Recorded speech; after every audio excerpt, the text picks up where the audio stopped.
What if I told you the land of snow, saunas, and stylish furniture hides some of the strangest social rules in the world? Welcome to Sweden, a place where silence is golden, small talk is suspicious, and feeding a guest dinner might actually be taboo. Behind the polite smiles and picture-perfect cities lies a society built on unspoken rules. Rules so subtle they'll confuse visitors, surprise expats, and make even seasoned travelers second-guess their every move. Get ready, because we're uncovering 15 bizarre taboos and silent customs that define daily life in Sweden, but almost no one ever talks about. Number 15. Cash is practically dead. Welcome to the future. Sweden is already living in it.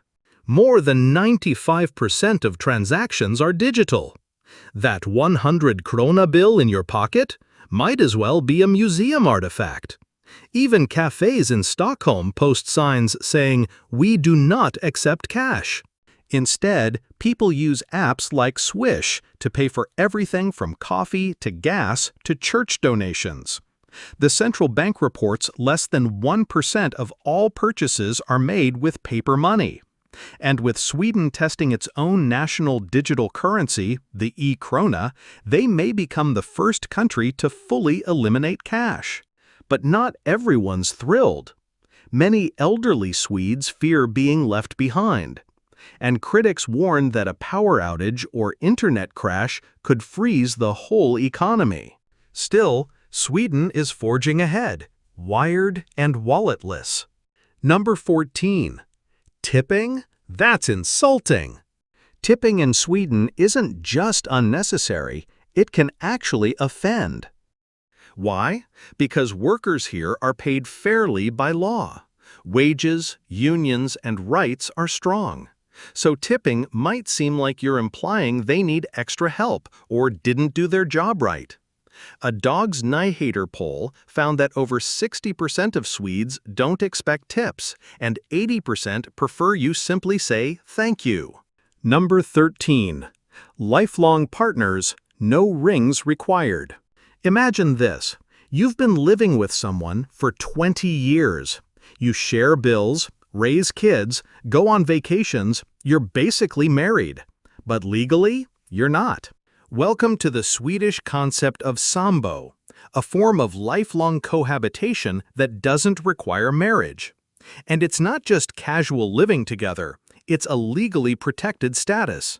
Nearly 50% of Swedish couples are sambos, even those with children. In Sweden, marriage is optional, not expected. Many believe choosing to stay together without needing a contract is a stronger symbol of commitment than a wedding ring.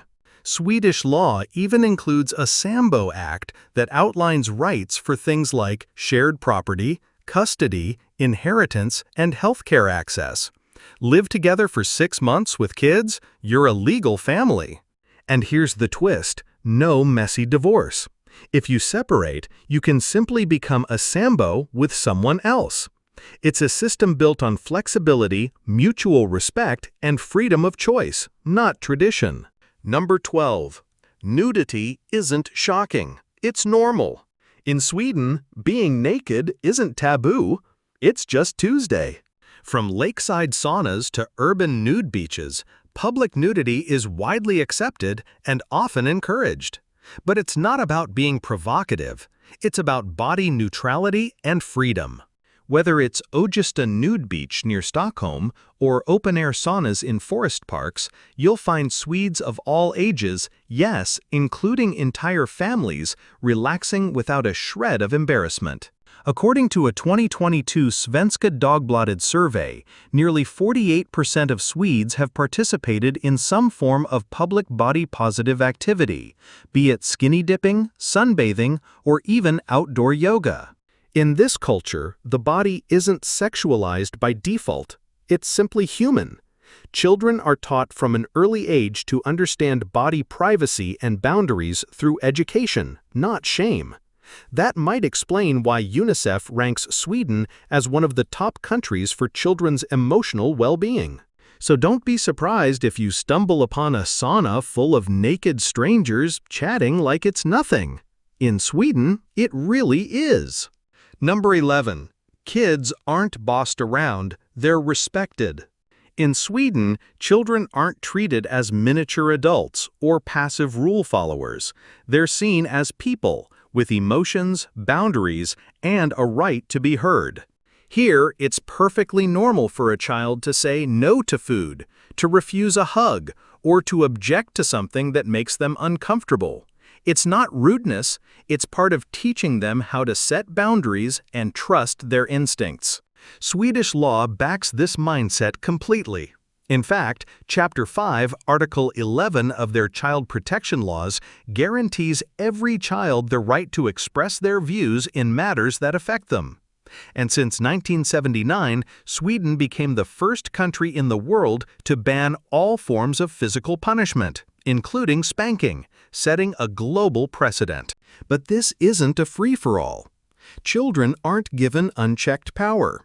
Instead, the role of parents is redefined, not as commanders, but as emotional partners.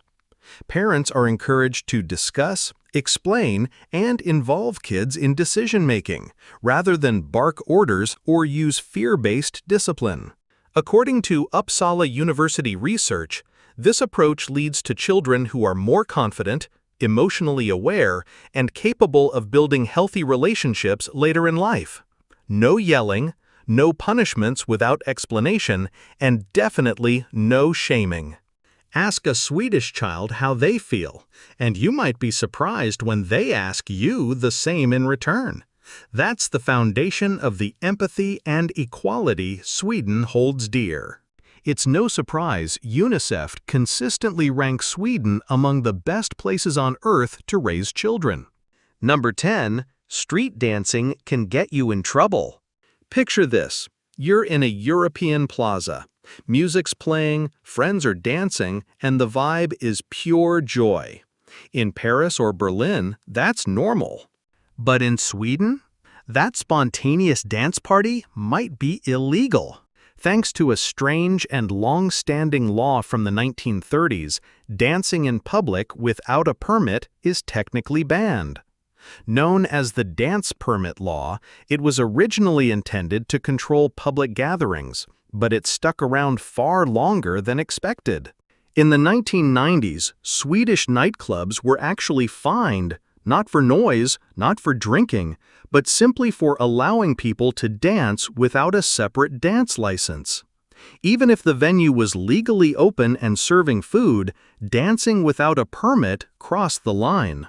Though the rules have relaxed in recent years, the ban hasn't fully disappeared. As of 2023, public dancing still requires approval in many cities, especially in open spaces like parks, plazas, or docks. Even inside a busy cafe, organizing a dance event could require the owner to file with the city. It's one of Sweden's strangest legal leftovers, a silent reminder that even in a progressive society, some old rules still tap their feet in the background. Number 9. Sexism isn't just frowned upon, it's outdated. In Sweden, gender equality isn't a goal, it's the baseline.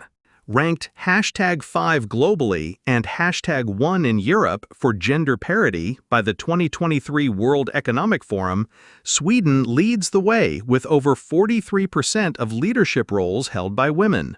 Female CEOs, engineers, and political leaders aren't groundbreaking, they're expected. And that's why even casual gendered comments like, "Are you sure you can handle this?" or "Do many women do this job?"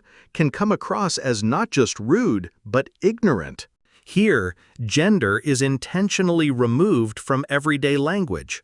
Official documents, emails, and even customer service exchanges favor gender-neutral terms, using first names or Sweden's neutral pronoun hen instead of he or she. This isn't about hating men. It's about removing bias from the equation altogether. In Sweden, skills matter more than titles, and equality isn't just a policy, it's a deeply rooted social norm. Number 8. No, you can't just buy alcohol anywhere. If you think grabbing a bottle of wine in Sweden is as easy as picking up milk, think again. Here, alcohol stronger than 3.5% isn't sold in convenience stores, supermarkets, or gas stations.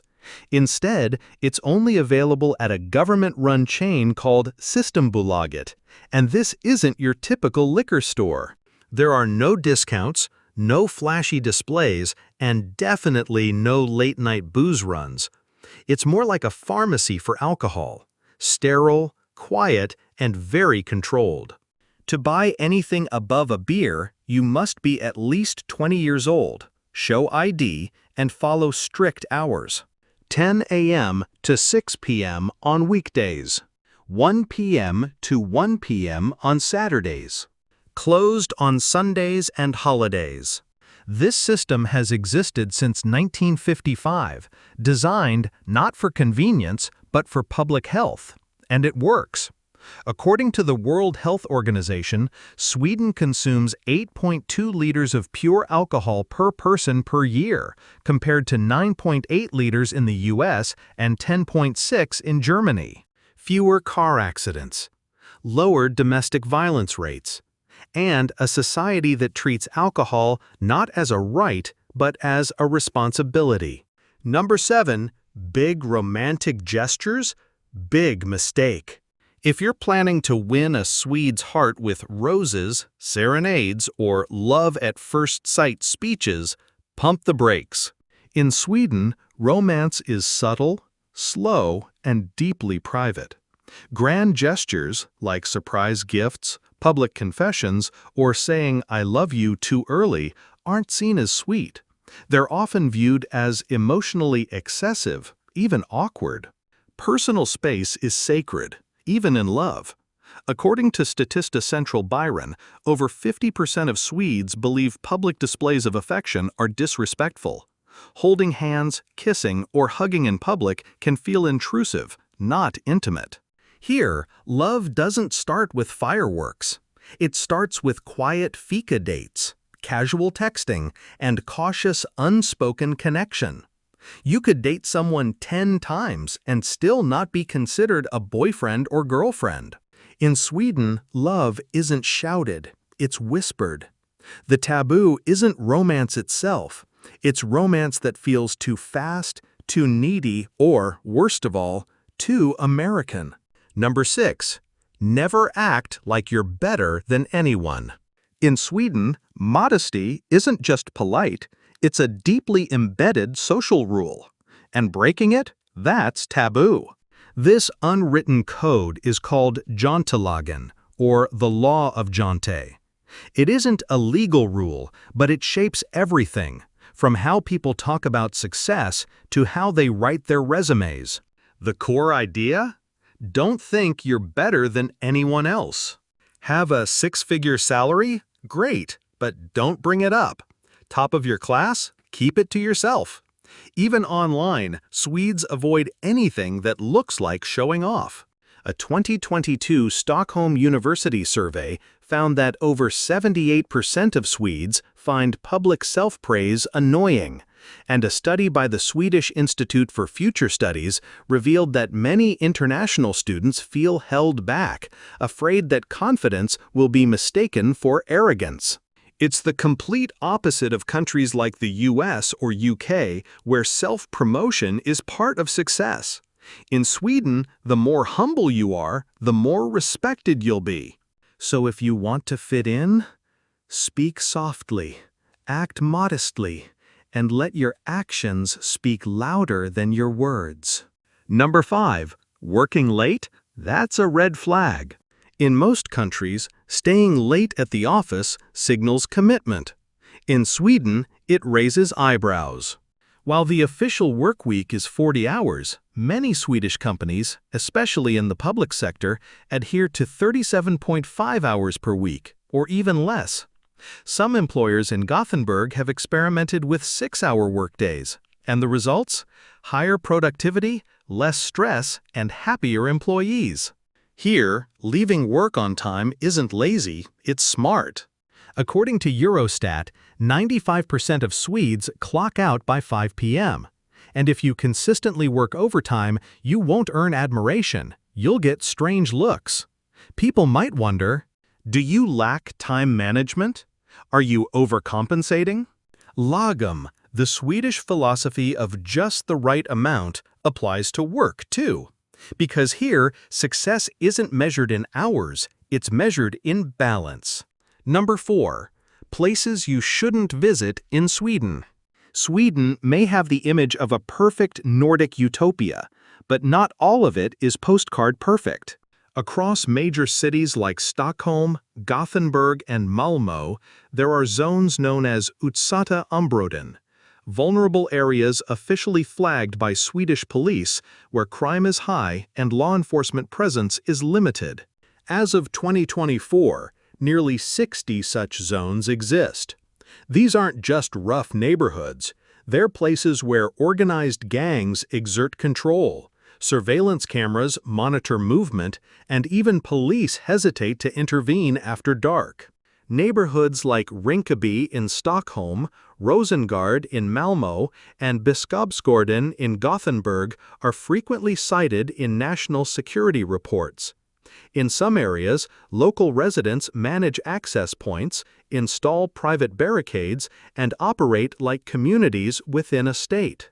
So what happened in a country once hailed for peace and equality?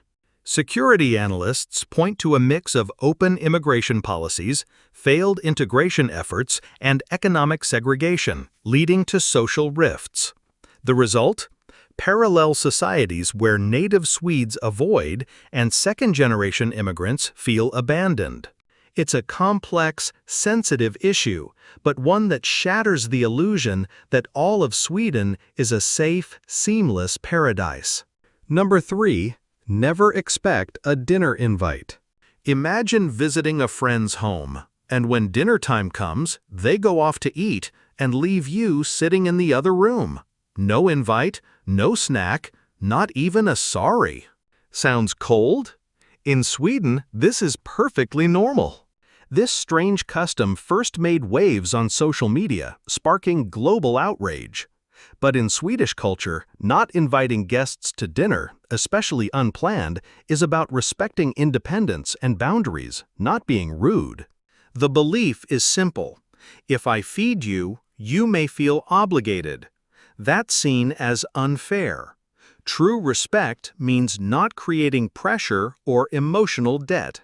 Food historian Richard Tellstrom traces this back to the 1960s and 70s, when meals were expensive and tightly portioned. Kids visiting other homes during dinner were told to wait or go home to eat. Today, this rule has softened, especially in cities and younger households. But in more traditional or rural communities, the dinner table is still considered family-only space, a quiet boundary few dare to cross. Number 2. Baby names need government approval. Think naming your baby is a personal decision? In Sweden, it's a legal process. Under the Names Act of 1982, parents must submit their chosen baby names for official approval. If the name is deemed inappropriate, offensive, or just too strange, it gets rejected. No name, no birth certificate. And it's happened. Names like Metallica, IKEA, BurfXCC, XXM, NPCC, LLM, NPRX, CLM, NK, SQLB 11116, and even Allah have all been denied for being confusing, commercial, or potentially disrespectful. Why the control? Because in Sweden, a name is part of a dignified social identity. A flashy or controversial name can disrupt the balance of equality and social harmony, two values Swedes take seriously from birth. It may sound strict, but it's rooted in the belief that every child deserves to grow up with a name that commands equal respect in society. Number 1. The sacred rule: always cue properly. The most important rule in Swedish culture: wait your turn, quietly. In Sweden, lining up is sacred. Whether it's for the train, the bakery, or a summer ice cream cone, people form silent, orderly queues, sometimes with meters between each person. No signs, no instructions, just trust. A 2018 SOM Institute study found that over 83% of Swedes believe proper queuing is a sign of good citizenship. Some places even have ticket machines at sandwich shops, not because it's crowded, but because no one should feel cheated or skipped. And if you cut the line, you won't be shouted at. Instead, you'll receive the dreaded Swedish silent punishment: cold stares, subtle head shakes, and collective, quiet judgment. It's not loud, but it's chilling.